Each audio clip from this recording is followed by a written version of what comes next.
Pemirsa, seorang pelajar SMK tewas akibat terlibat tawuran di Sukabumi, Jawa Barat. Menggunakan senjata tajam, kedua kelompok saling serang hingga membuat warga ketakutan.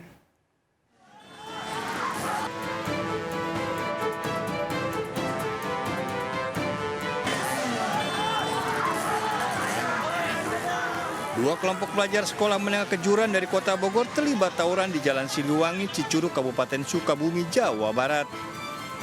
Kedua kelompok saling serang menggunakan senjata tajam hingga membuat warga di sekitar ketakutan. Aksi tawuran ini juga mengganggu pengguna jalan yang melintas. Akibat tawuran, seorang pelajar SMK asal Kota Bogor tewas. Korban terluka parah setelah terkena bacokan senjata tajam di punggungnya. Jenazah korban dibawa ke Rumah Sakit Umum Daerah Sekarwangi untuk diotopsi. Sejumlah saksi telah diperiksa pada kejadian yang belum diketahui penyebabnya ini. Mungkin saat ini terkait dengan kejadian itu beberapa saksi yang memang kita dapatkan dalam pemeriksaan. Itu aja. Sebelum kejadian, salah satu kelompok pelajar berkumpul pada sebuah warung.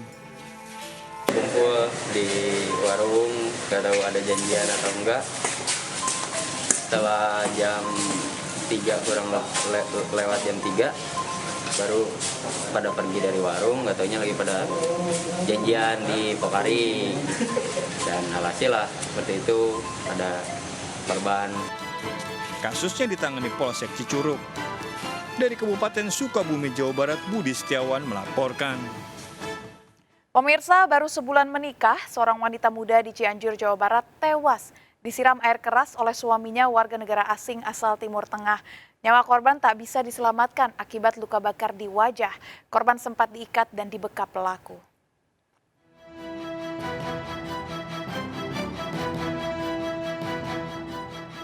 Sarah, warga Munjul, Sukamaju, Cianjur, ditemukan warga di teras rumahnya dengan kondisi luka parah di wajah. Sarah sempat mengaku dianiaya suaminya dengan air keras dan diikat. Sarah selama ini tinggal bersama suaminya warga negara Arab Saudi. Si korban udah ada bergeletak di teras. Ini buktosnya ada geletak teras. Pas ada Pak Apip yang pertama tahu Pak Apip. Pak Apip dikarenakan ada yang mau jatuh, ternyata suaminya Arab. Namanya Abdul Latif. Itu warga negara Arab Saudi. Bukan warga negara Indonesia. Suaminya teh usia 29 tahun lah. Pas saya lihat sama Pak Apip udah lihat berdua, saya lalu langsung lari ke Pak RT, kasih tahu Pak RT datang ke sini. Dikarenakan udah rusak ininya, bajunya, istri saya inisiatif ngambil kain, saya tutupin sama kain, terus saya disuruh ngambil, ini masih bisa bicara si korban teh. Kondisinya kata dia disiram air keras, terus dijedutin karena ini bengap lah. Setelah dirawat intensif selama 24 jam di Rumah Sakit Umum Daerah Cianjur, Sarah tewas akibat luka yang dialami. Keluarga korban tak menyangka suaminya tega melakukan penganiayaan karena selama ini dikenal penyayang dan baik pada Sarah. Saya tidak curiga sama sekali dan udah pernah ditinggalkan sama orang tua ke Cipanas gitu. 2 kali nggak pernah terjadi apa-apa, ini ketiga kalinya baru terjadi sampai kejadian begini tragis banget dan saya masih tidak percaya gitu. Pelaku kabur usai melakukan penganiayaan, diduga akan melarikan diri ke luar negeri. Jalan ke Jakarta sama Intel dan ini polisi-polisi sama buser 4 mobil dan ternyata polisi setempat di bandara udah menangkap pelaku sekitaran jam 11 siang kemarin. Tersangka masih menjalani pemeriksaan di Polres Cianjur, sementara jenazah korban setelah diotopsi diserahkan pada keluarga untuk dimakamkan. Dari Cianjur, Jawa Barat, Muhammad Andi Ihsan, iNews melaporkan. Abdul Latif, WNA asal Timur Tengah, pelaku penyiraman air keras yang menewaskan Sarah. Istri sirinya berhasil ditangkap polisi di Bandara Soekarno-Hatta, Tangerang, Banten. Pelaku ditangkap saat akan kabur ke Arab Saudi. Abdul Latif, pria 29 tahun ini ditangkap aparat Polresta Bandara Soekarno-Hatta dan Polres Cianjur di Terminal Keberangkatan Internasional Bandara Soekarno-Hatta, Tangerang, Banten. Pelaku ditangkap saat akan kabur dengan menumpang pesawat pulang ke negara asalnya di Saudi Arabia. Sadis, pelaku menyiramkan air keras kepada istri yang baru 1 bulan dinikahinya secara siri. Nyawa korban tak bisa diselamatkan akibat luka bakar di sekujur tubuh. Pelaku dibawa ke Polres Cianjur, Jawa Barat untuk pemeriksaan lebih lanjut.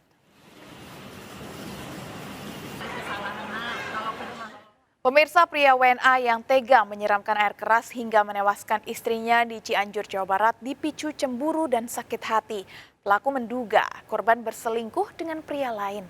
Polisi telah melakukan penyelidikan di rumah korban untuk mengumpulkan barang bukti.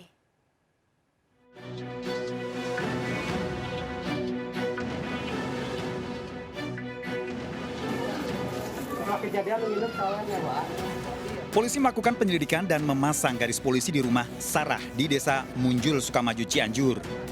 Penyelidikan dimulai dari teras hingga dalam rumah untuk mengumpulkan sejumlah barang bukti. Korban diduga dianiaya di dalam rumah dan sempat keluar dengan kondisi luka bakar. Pelaku menganiaya istrinya yang baru dinikahi sebulan lalu menggunakan air keras. Setelah memeriksa pelaku, dugaan sementara pembunuhan dilatar belakangi rasa cemburu. Motif sementara pelaku sakit hati terhadap korban karena kami juga masih melakukan pendalaman untuk itu sakit hatinya seperti apa. Apakah karena cemburu atau Iya. ada hal lain yang mana? Iya, untuk yang pertama yaitu cemburu ya, cemburu. Bukan ada orang ketiga. Ya itu masih dalam pendalaman lebih lanjut. Pelaku ditangkap polisi di Bandara Soekarno-Hatta saat akan melarikan diri. Polisi juga menangkap sopir pelaku dan keduanya masih menjalani pemeriksaan di Polres Cianjur. Dari Cianjur, Jawa Barat, Muhammad Andi Ihsan, iNews melaporkan. Seorang mahasiswi di Pekalongan, Jawa Tengah tewas saat bersuah foto bersama temannya di pintu kereta api. Korban sempat dibawa ke rumah sakit namun tidak tertolong. Pada pintu kereta di kawasan Bendan, Pekalongan, Jawa Tengah, inilah AT, 18 tahun, melakukan selfie bersama temannya. Korban yang tersambar kereta barang jurusan Surabaya sempat dibawa ke rumah sakit namun tidak tertolong. Mahasiswi semester 1 ini tewas akibat luka serius di bagian kepala.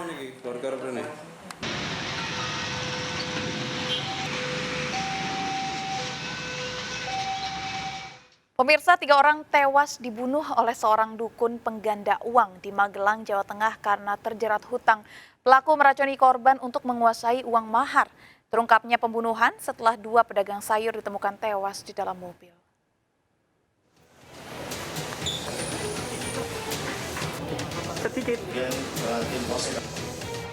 Iis, dukun pengganda uang warga Sutopati, Kajuran, Magelang ini ditangkap polisi karena membunuh 2 pedagang sayur, Lasman dan Wasdianto. Pria berusia 57 tahun ini mengakui meracuni korban dengan sianida. Menurut Iis, korban yang masih berkerabat datang berdua merupakan pedagang sayur dan meminta tolong untuk menggandakan uang. Korban menyerahkan uang mahar sebesar 25 juta rupiah yang kemudian dikuasai Iis. Kakak saya itu mau lupa. Terus uangnya rencana mau buat apa, Pak? Buat simpenan hari-hari. Hasil penyelidikan polisi, pembunuhan terungkap dari hasil otopsi karena ditemukan adanya kandungan sianida dari 2 korban. Para korban ditemukan warga tewas di dalam mobil setelah mendatangi dukun Iis. Lokasi ini mengandung sianida ke dalam minuman plastik yang diberikan tersangka sebagai syarat dalam ritual mendoakan uang. Ya. Jadi motifnya menguasai uang milik korban sebesar 25 juta. Ya, jadi setelah kami mendapatkan informasi awal adanya penemuan jenazah, langsung kami telusuri dulu penyebab kematiannya. Hasil penyelidikan polisi ternyata Iis tahun lalu membunuh pria yang meminta digandakan uangnya. Iis merencanakan pembunuhan untuk menguasai uang karena terjerat utang. Tersangka terancam hukuman mati hingga seumur hidup dan dijerat pasal pembunuhan berencana. Dari Magelang, Jawa Tengah, Puji Hartono, iNews melaporkan. Tergiur iming-iming cicilan mobil murah dengan sistem syariah tanpa bunga, sejumlah warga di Bekasi menjadi korban penipuan perusahaan pembiayaan kendaraan syariah. Korban tak menerima mobil meski tak membayar uang muka. Jumlah korban diperkirakan ratusan dengan kerugian mencapai 15 miliar rupiah.